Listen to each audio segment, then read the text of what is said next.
From the windswept steppes of Mongolia, a name emerged that would forever echo through history, carried on the thunder of a million horses' hooves: Genghis Khan. But before he was the universal ruler, he was a boy named Temujin, born into hardship in 1162. His father, a minor chieftain, was poisoned, leaving his family to fend for themselves in a brutal, unforgiving world. It was this crucible of survival that forged not just a survivor, but a leader destined to unite the scattered Mongol tribes and build an empire the world had never seen. Imagine a land of endless plains, roamed by warring tribes. This was Temujin's world. Through a masterful blend of charisma, shrewd diplomacy, and raw military power, he brought these rival factions to heel.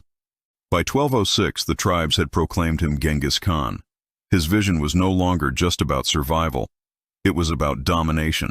He transformed the Mongols from disparate nomads into the most feared and disciplined military machine on earth. His first targets? The great empires to the south. The armies of Genghis Khan swept across continents with breathtaking speed and terrifying efficiency. He shattered the fortified cities of the Western Jia and Jin dynasties in China, using psychological warfare as much as siege engines. When the powerful Khwarezmian Empire in Central Asia dared to execute his envoys, he unleashed a storm of vengeance that left legendary cities like Samarkand and Bukhara in ruins. His genius lay in mobility. Mongol cavalry could cover vast distances faster than any army could react, employing tactics like feigned retreats to lure enemies into devastating traps. But it wasn't just brute force. Genghis Khan was a strategic mastermind.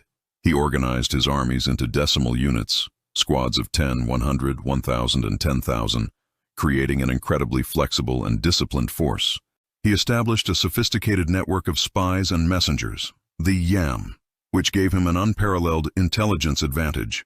Cities that surrendered peacefully were often spared and integrated into his growing empire, while those that resisted were made into horrifying examples. He was a force of nature, a leader who understood that fear was as powerful a weapon as any sword. Under his command, the Mongol Empire became the largest contiguous land empire in history, stretching from the Pacific Ocean to the doorstep of Europe.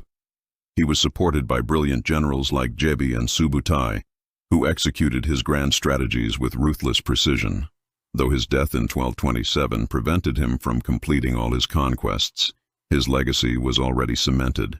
He had unified a people, revolutionized warfare, and created an empire that, for a time, connected east and west like never before.